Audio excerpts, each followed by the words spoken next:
Oi pessoal, tudo bem? Meu nome é Mariana e hoje a gente vai falar na aula de ciências sobre a temática Olhares à sua volta. Vamos tirar aqui essa máscara. Olha, hoje a gente começa uma temática nova. A aula de matemática, de ciências de inglês vai trabalhar dentro dessa temática Olhares à sua volta. Então quando a gente pensa nisso, continuando um pouquinho sobre o que eu falei na aula do mês passado, a gente vai perceber que, olhando à nossa volta, a gente percebe a pandemia, né? A gente percebe esse momento que a gente está vivendo. Então, a gente percebe a existência também dos micro-organismos. Mesmo que a gente não veja os micro-organismos, a gente tem falado tanto deles ultimamente. Então, resolvi falar um pouquinho sobre isso com vocês. O que vocês acham?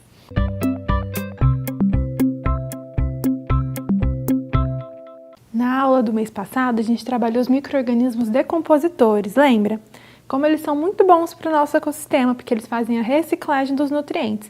Agora a gente vai falar a parte ruim dos micro-organismos. Não que seja ruim, mas é porque para a gente não é bom, né?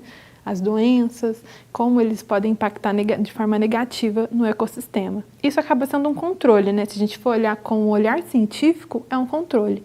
A gente já sabe a importância de manter as mãos higienizadas com água e sabão e com álcool gel. Mas será que vocês sabem muito bem como você lava a mão? Não é assim, né, que lava a mão só. A gente já sabe que tem que ser de uma forma muito bem feita, correta, e a gente tem que explorar todos os cantinhos das nossas mãos para a gente evitar que os micro-organismos patógenos, ou seja, os que causam doenças, entrem no nosso corpo. Então, vou mostrar para vocês agora como é que a gente faz uma boa higienização das mãos. Presta atenção. Para isso, eu vou utilizar luvas e uma tinta. Por quê? Ó, vou tirar meus anéis. Importante na hora de higienizar as mãos que a gente esteja sem acessórios, sem anéis, sem pulseira, sem relógio. Por quê? Todos esses objetos podem também acumular um pouquinho de micro-organismos, né? Os micro-organismos estão em todos os lugares. Eu vou usar a luva porque, em vez de sabão, eu vou usar, no lugar de sabão, tinta. Para a gente perceber como é que o sabão vai aderindo à nossa mão. Na brincadeirinha científica de hoje, a gente vai usar a tinta vermelha como se fosse um sabão, tá? Então, como é que eu lavo as minhas mãos corretamente, evitando assim que os micro-organismos me infectem? Eu coloco um pouquinho de sabão na palma da minha mão. Um pouquinho mais, tá bom. Ok? E aí, a gente tem uma mania, né, feia de achar que só isso aqui já tá bom. Faz isso aqui, sai do banheiro, tá bom. Eu tô limpando toda a minha mão assim? Aqui tá bem limpinho, mas e aqui? E os dedos? Na extremidade dos dedos. E o meu punho? O punho não tá limpo. Então, como é que eu faço? Além de fazer esse movimento com as palmas, eu tenho que fazer o movimento entre os dedos. E olha como que ele já começa a mudar de formato. As cores vão ficando cada vez mais expressivas, né? Cada vez mais completo. Então, eu lavo entre os meus dedos. Lavo muito bem. Nesse movimento ainda, as pontas dos dedos ainda estão brancas, tá vendo? Aqui não, porque eu já tinha limpado, né? Mas com as pontas dos dedos eu tenho que fazer esse movimento. Com esse movimento aqui, eu limpo bem embaixo da minha unha, o cantinho entre a unha e a pele, tá? Faço isso dos dois lados. O dedão ainda não tá completamente limpo. Então, o que eu faço? Esse movimento aqui para limpar os dedões. Dedos completos, bem limpinhos, falta o punho. Eu faço esse movimento aqui para a limpeza do punho. Você viu só? Eu usei pouco sabão e ele foi suficiente para limpar toda a minha mão. Agora eu posso, sem culpa, pegar um alimento que eu quero comer, né? Pegar objetos que eu tenho vontade de pegar aqui agora, sei lá, pegar meu computador. Ele tá limpinho? Tá tudo limpo? Tá tudo tranquilo? Sem perigo de entrar micro-organismos no meu organismo e infectar minhas células. Fácil, né? Gastei pouco tempo, alguns segundos. Então, se a gente fizer esse movimento todos os dias, o tempo inteiro, algumas vezes por dia, né? Principalmente se a gente for à rua, tiver que ir ao mercado. O álcool gel é a mesma coisa, tá, gente? Passa o álcool gel e faz o mesmo movimento. Não é só água e sabão. Em todo tipo de superfície que a gente for limpar, a gente tem que limpar muito bem, tanto com sabão quanto com álcool, tá bom? Eu espero que vocês tenham entendido e que vocês façam assim na casa de vocês. Mas beleza, deixa eu tirar isso aqui agora e falar um negocinho para vocês. A gente trabalhou alguns conceitos, né? Agora, só nesse movimento de lavagem de mãos. Eu falei de célula, eu falei organismo. E aí, você entende o conceito de célula? Você entende bem o que são os micro-organismos? Olha aqui essas imagens que eu trouxe para vocês. Os micro-organismos, como eu falei para vocês, se a gente olhar muito bem, a gente consegue perceber. Mas se a gente olhar olho nu, a gente percebe? De jeito nenhum. A gente precisa de um instrumento para isso, né? Aqui eu trouxe uma lupa, mas na verdade com a lupa a gente não vê nada, né? É só uma brincadeira. E eles estão com essa cara feia aqui porque a gente está falando dos micro-organismos patógenos que causam doença. Mas a gente sabe que tem os micro-organismos do bem também. Então, como eu não consigo observar muito bem com a lupa, a gente sabe que existem objetos chamados microscópio. E o microscópio ele não veio assim bonito do jeito que a gente vê na escola, no laboratório, não. Veio toda uma linha do tempo de pesquisa para a invenção desse objeto, dessa ferramenta muito utilizada hoje pelos cientistas. Então, há muitos anos atrás, pai e filho, né, Zacarias Janssen e seu pai, criaram esse instrumento aqui, que foi o primeiro microscópio, que eram duas lentes nas extremidades de um tubo. Com isso, eles já conseguiam aproximar bem alguns objetos. E aí, anos depois, Hooks fez esse microscópio muito mais atualizado, né? Como se tivesse dado uma atualização no software do microscópio e ele ficou bem mais legal. E aí, a gente já vê um experimento dele que deu muito certo, que ele pegou uma rolha de vinho, né? Essas cortiças, sabe? Ele fez um corte nela, colocou no microscópio e viu vários pedacinhos pequenos, assim, vários buraquinhos divididinhos. Ele imaginou que fossem as células, tá? Então, por isso ele deu o nome de célula. Célula significa compartimento, pequena célula. Pequenas células como se fossem pequenos quadradinhos. Mas, na verdade, ele só estava vendo a parede celular das células, tá? Então, como ele achou que fosse a menor parte daquela cortiça, ele deu o nome de célula. Daí veio esse nome. Hoje em dia, a gente usa microscópicos ópticos muito mais elaborados. Tem microscópio de varredura, microscópio eletrônico, que capta a estrutura da célula de uma forma muito mais avançada, tá bom? Então, essa linha do tempo de microscópios foram muito importante para a gente ter a ciência desenvolvida como é hoje em dia. E aí, olha, como eu falei da célula, essa é uma imagem, uma foto feita pelo microscópio de células do corpo humano, de uma pessoa, tá?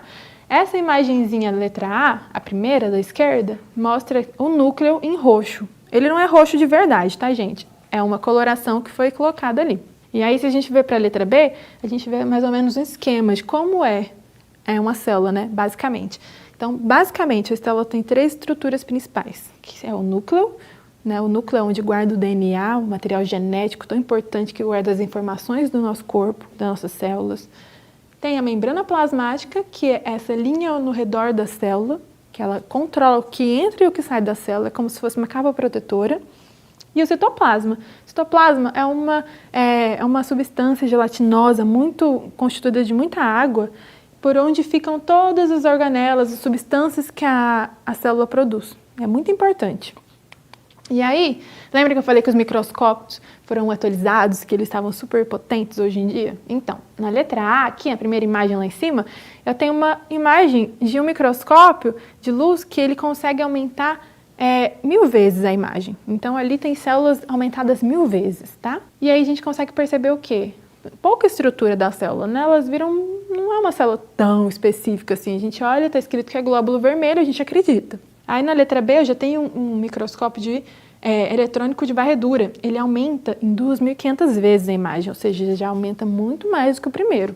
Aqui nesse microscópio eu já consigo ver um glóbulo branco, as suas estruturas de fora ali, ó, todo o relevo.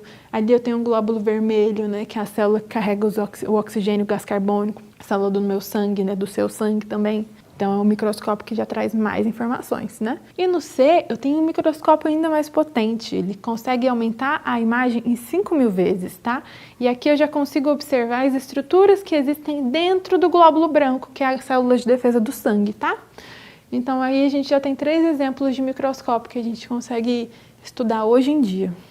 Por que eu falei de microscópio? Para mostrar como as células são importantes e como a gente consegue estudar muito mais sobre elas a partir desse experimento, desse instrumento que foi inventado, né? E aí eu falei que a célula tem os três principais estruturas, que é o núcleo, membrana plasmática e citoplasma. Mas na verdade ela tem muito mais, essas três são as principais. Além disso, eu tenho, por exemplo, a mitocôndria. O que é a mitocôndria? A mitocôndria, ela é essa estrutura avermelhadinha aqui, que é uma organela, ou seja, uma parte da célula que faz a respiração celular. A respiração celular é onde a célula consegue fazer energia. Então, toda a energia que a célula precisa é feita nessa organela chamada mitocôndria, tá bom? E uma coisa bem legal de saber é que a gente herda a mitocôndria das nossas mães. Então, a única parte do nosso corpo, 100% de uma pessoa só, é a mitocôndria. Toda pessoa que existe aqui, nesse planeta, tem a mitocôndria herdada da sua mãe. As mesmas configurações. É como se tivesse copiado e colado no sistema, sabe? Além da mitocôndria, eu tenho também uma outra organela muito importante, que é o complexo golgiense, assim rosa. O complexo de Golgi, ele pega tudo que foi fabricado na célula, todos os componentes fabricados, substâncias, e ele modifica essas substâncias de acordo com o que a célula precisa e empacota para mandar para fora. Então é como se fosse um cara do correio, sabe? A pessoa que trabalha no correio vai lá empacotar o que você precisou de enviar para algum lugar e manda. O complexo golgiense, ele faz isso, tá?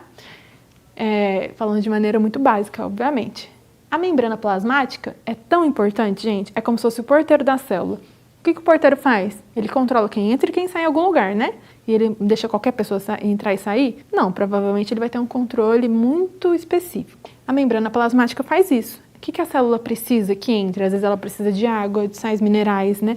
De algum tipo de proteína. E aí a membrana vai deixar entrar. Só entra quem tem o código certo para entrar, tá? Não é qualquer coisa que entra. E para sair é a mesma coisa. Lembra que eu falei que o complexo golgiense ele empacota as coisas para mandar para fora da célula? Só vai para fora se a membrana deixar. Além da membrana do complexo e da mitocôndria, eu tenho também o retículo endoplasmático, que é dividido em liso e rugoso. Essa parte é amarela. O retículo endoplasmático ele produz ribossomos. Ribossomos são estruturas muito importantes que produzem proteínas. Então as proteínas são todas feitas a partir dele. Você percebeu que é muito nomezinho, muita coisinha, tá? Que parece difícil, mas calma. A gente vai falar tanto disso no decorrer da vida escolar que vocês vão ficar mais ambientados, tá? É porque é tudo muito novo. Mas a gente percebe que a célula é uma grande fábrica e tudo acontece de forma simultânea. Cada coisinha, cada organela, elas comunicam com as outras e tudo acontece no comando do núcleo. O núcleo é que guarda o DNA. Então, tudo que acontece na célula está escrito no DNA. O DNA é como se fosse um grande código a ser lido. E quem vai ler esse código vão ser todas as organelas. Elas vão receber esse código lido, na verdade, e elas vão fazer tudo o que precisa, tudo que o núcleo manda, tá bom? Essa representação é de uma célula animal. Como é que eu sei disso? As características dela me mostram isso. Então, sempre que você vê uma imagem como essa ou similar a essa, a gente está falando de uma célula animal. Os seres vivos animais possuem esse tipo de célula, tá? Mas existem outros seres vivos, né, professora? E a planta, como é que é? Vou te mostrar, olha só. As células vegetais, ou seja, das plantas, elas possuem uma estrutura um pouco diferente. Além das organelas principais que eu já falei, ela tem outras organelas. Ela tem um complexo golgiense também, igual o animal tem. Ela tem um retículo endoplasmático. Então, qual que é a diferença? São 3 diferenças principais. Primeiro, que você bate o olho e já vê. O que é esse negócio grande, enorme em volta? É a parede celular. A parede celular, ela protege a célula, tá? É muito importante que a célula vegetal tenha essa proteção, porque garante rigidez. Então, as células são mais rígidas, são menos permeáveis, tá? E aí, essa parede celular aqui, ela vai ficar por fora da membrana. É como se fosse uma dupla proteção que a célula tem. O que entra nela tem que passar por 2 etapas de verificação agora. Além da parede celular, ela tem também esse grande espaço em branco aqui, ó, chamado vacúolo. O vacúolo vai guardar água e substâncias, como, por exemplo, uma substância de defesa que a célula pode ter. Então, se a planta produz defesa contra algum predador, essa defesa vai ficar armazenada no vacúolo, tá? E o cloroplasto, que é a terceira diferença, é muito importante. O cloroplasto é onde onde a energia da célula vegetal é feita, onde tudo acontece. É ali que acontece a fotossíntese. Lembra da fotossíntese, que é quando a célula consegue produzir o seu próprio alimento? Então, dentro do cloroplasto existe clorofila, que é o que deixa a planta verde. E, além disso, tem a respiração, tem a fotossíntese das células vegetais acontecendo, tá bom? Então, ela é muito importante. Então, essa é a representação da célula vegetal. Você olha para ela, você bate o olho, depois de um tempo vai falar vegetal. Por quê? Parede celular. Parede celular marcada e cloroplasto. Isso é muito básico. Cloroplasto verde e parede celular em volta é a célula vegetal. Aí depois da célula vegetal, antes deixa eu mostrar uma coisa para vocês. Que legal essa imagem aqui. Tá vendo esses quadradinhos, parecem tijolos? A parede celular é tão marcada, é tão delimitada que a gente consegue ver no microscópio as divisões entre as células por causa da parede celular. E essas bolinhas verdes dentro das células são os cloroplastos que eu falei para vocês, as clorofilas, na verdade, que fazem o pigmento verde, né, que colorem a planta de verde. E aí, depois da célula vegetal, agora sim, eu tenho quem? A célula fúngica, a célula dos fungos. Lembra que eu falei para vocês na aula anterior que os fungos são divididos em dois tipos, né? Tem os fungos unicelulares, que são compostos apenas de uma célula, e tem os fungos pluricelulares, que estão compostos de inúmeras células. Os fungos unicelulares, como as leveduras, que a gente usa para fazer pão, fermento, né? Tem essa estrutura celular aqui. Essa foto de microscópio também, de varredura. E a letra A, na imagem da letra A, aqui, a gente tem um cogumelo, que é um fungo pluricelular, e as suas células aqui, ó, bem especificadas. A célula dos fungos também tem parede celular. Professora, você falou que se eu batesse o olho e tivesse parede celular, ia ser célula vegetal, né? Mas, ela tem cloroplasto? Ela tem estrutura verde? Não tem. Então, essa é a grande diferença, tá? Essa é a grande sacada. A célula do fungo tem parede celular, tem vacúolo, mas não tem cloroplasto. Ou seja, ela não faz fotossíntese. O fungo não faz fotossíntese. O fungo é decompositor. Lembra que eu falei para vocês que ele é muito importante decompositor, que ele recicla os nutrientes? Um ser vivo que está em decomposição, ele vai lá e recicla, pega os nutrientes daquele ser vivo e volta com esses nutrientes para a natureza, para o solo. Então, ela não faz fotossíntese, ela consegue o alimento dela a partir da decomposição dos seres vivos, tá? Por isso que ela não tem cloroplasto. Beleza? Pegou? Então, vamos para a próxima célula. Célula bacteriana. Olha só como é que ela é primitiva, como é que a bichinha é simples, né? Ela não é especificada, ela não é chique, cheia de coisa, igual as outras células que eu mostrei para vocês. Essa célula é a célula que representa o primeiro ser vivo que a gente tem conhecimento na Terra. Os cientistas falam que todas as seres vivos surgiram a partir das bactérias. Então, gente, o negócio era simples, não tinha essa coisa toda que existe hoje, né? Lá, muitos anos atrás. Então, ela tem uma parede celular bem simples, ela tem uma membrana plasmática simples também, citoplasma, e o núcleo dela é tão simples que é chamado nucleóide. E aí, o que acontece? Todo o material genético, o DNA, fica solto, não tem aquela bolinha bonitinha onde o núcleo fica sentadinho na sua cadeira presidencial, muito bonito e guardado. Nada disso acontece. O núcleo está solto ali no citoplasma. Então, ela é uma célula primitiva, tá? E assim a gente termina os tipos de células que existem, dos seres vivos. E agora eu vou trazer uma estrutura para vocês, que é uma estrutura de um ser não vivo. Por que eu digo isso? Porque esse ser, ele não faz reprodução, ele não vive por si só, ele precisa de um outro ser para viver, ele precisa estar parasitando, ele é um parasita, está dentro de uma célula para viver. Quem que é esse ser? É o vírus. Olha só essa imagem. Eu trouxe 2 vírus aqui para a gente analisar. O primeiro vírus é muito famoso, né? Com certeza você já viu essa imagem nos seus livros de ciências. É um bacteriófago, ou seja, é um vírus que sobrevive dentro de bactérias, que infecta bactérias, tá?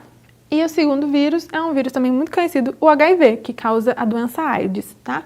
Então, o que os vírus têm? Eles não têm nada daquilo que eu falei das células, porque eles não são seres vivos, eles não têm células, tá bom? São estruturas que possuem DNA. Então, ela tem material genético, mas não é uma célula.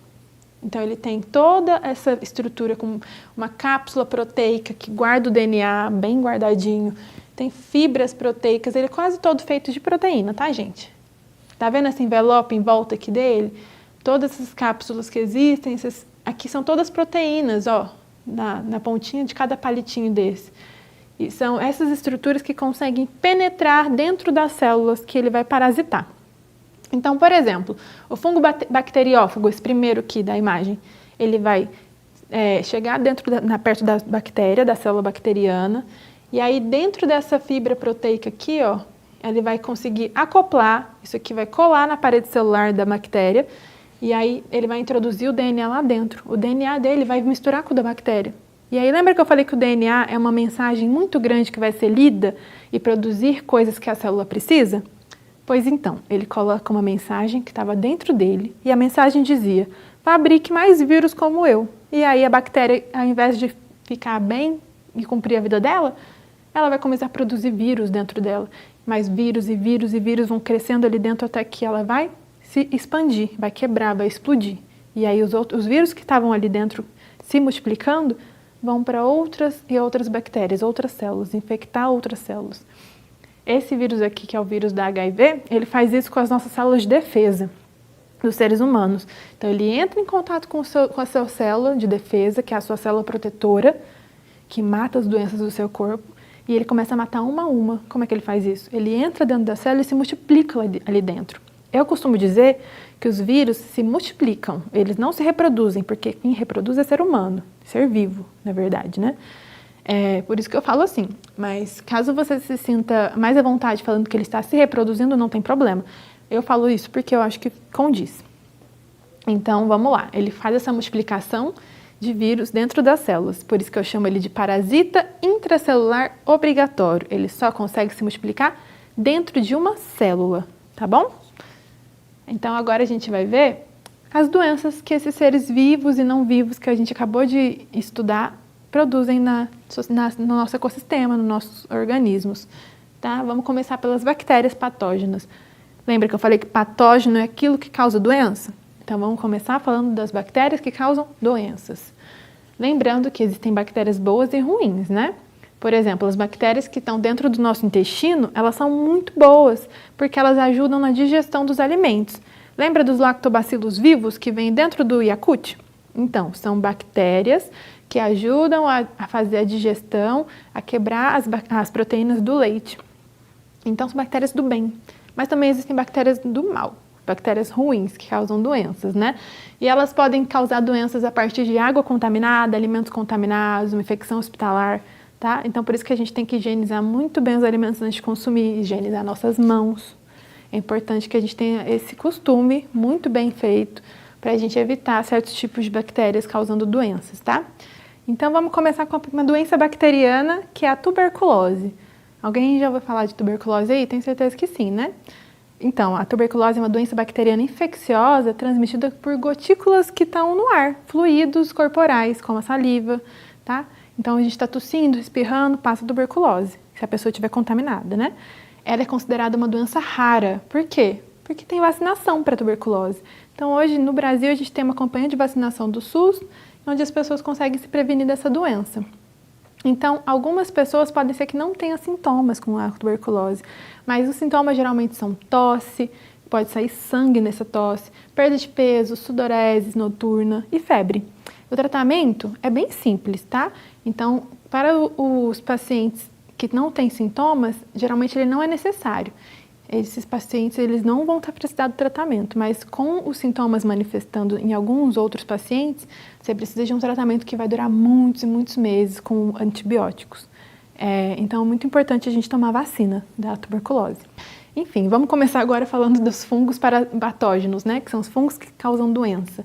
Todo mundo conhece alguém que pegou micose na vida e a micose nunca sarou, né? Então, a micose, ela é um fungo que ela vai se acometer do seu corpo, pode ser unha, cabelo, pele, qualquer lugar que ela se sinta confortável para estar, que seja úmido para ela viver. Por que acontece muito no pé? Porque as pessoas geralmente ficam com o calçado fechado e o pé suando, aquilo ali é perfeito para o fungo proliferar, tá? E ela, se não for tratada, ela pode ficar muito grave, atingindo até os seus ossos. Então, existem medicamentos para tratar a micose, como os antifúngicos, e, além disso, a gente pode pegar algum tipo de doença ingerindo alimentos que estão contaminados com fungos, que também é muito difícil o tratamento, tá, gente? Tem que estar muito atento em relação a isso. Os protozoários patógenos são os protozoários que causam as doenças, né? E uma doença muito conhecida é a doença de Chagas, que ela é transmitida por por um barbeiro, né, que é o inseto que carrega dentro dele o protozoário. O barbeiro pica a pele da pessoa e aí dentro nesse momento que ele pica, ele começa a defecar, ou seja, ele faz um cocôzinho ali na sua pele, você coça aquela picada e aí dentro dessas fezes tem o parasita, né, tem o protozoário que entra na sua corrente sanguínea. E ele é chamado de barbeiro porque ele costuma picar nessa região aqui do pescoço, tá, gente? Mas não é exclusivamente só no pescoço que ele pica. E aí, nos sintomas da doença de Chagas, tem febre, náusea, dor de cabeça, inchaço nas regiões do rosto. E além disso, se ela ficar crônica, ou seja, se for uma doença já que vai te acompanhar pelo resto da vida, pode ser que você tenha aumento do coração, por exemplo, tá? Então é muito importante acompanhamento médico. Para a doença de Chagas não tem vacinação, tá? Mas a gente pode fazer uma prevenção de acordo com o lugar que a gente vive. Por exemplo, é muito importante que a gente perceba os alimentos que a gente ingere. Alguns alimentos podem estar contaminados com o protozoário, né, do barbeiro. Por exemplo, o açaí, o caldo de cana, porque o inseto gosta de ficar nesses lugares, né, nas plantações. Então, na hora de moer a cana, por exemplo, pode estar moendo também o protozoário, o inseto, o barbeiro que vai estar com a doença. Além disso, o barbeiro ele gosta de viver entre frestas de madeira. Então, casas de alvenaria, que são muito importantes também nesses lugares que tem muita doença de Chagas, muitos relatos de doença de Chagas, é importante você visualizar bem nos cantinhos da sua casa se você tem encontrado o barbeiro, tá, gente? Porque é uma doença que, infelizmente, ainda acomete muitos brasileiros, tá?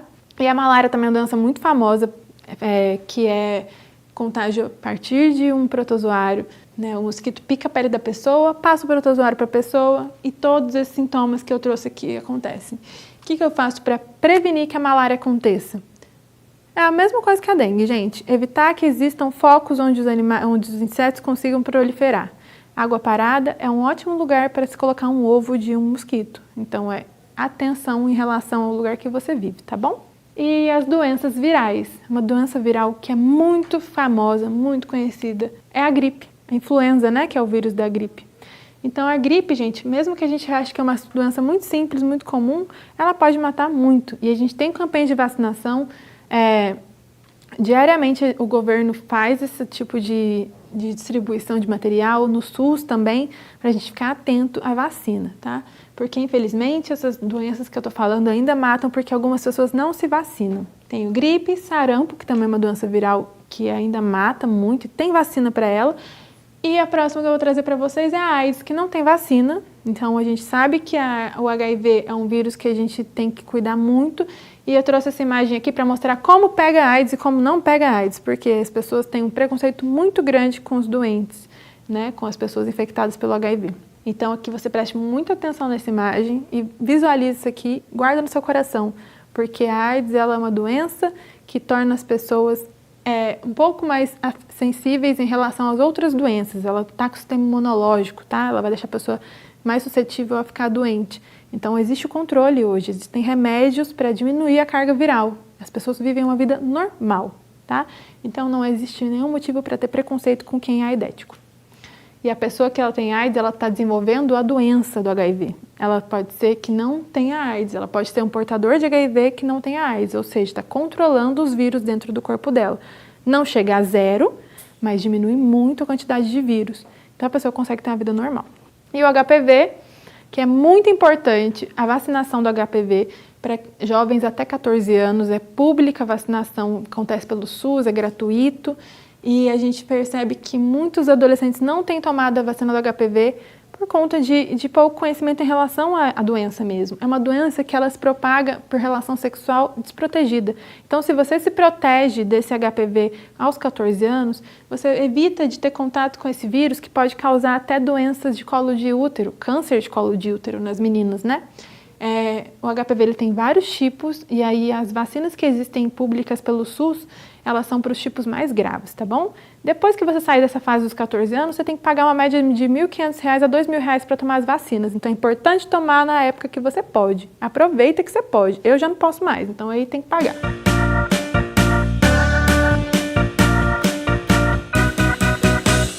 Bom, pessoal, eu trouxe todas essas doenças, mas não é para desanimar, é para você ficar consciente em relação à sua saúde, procurar o postinho de vacinação nas épocas certas de vacinação e sempre preocupar também com o ambiente que você vive, tá? Lembrando de higienizar bem as mãos e ter cuidado com o que você come, beleza?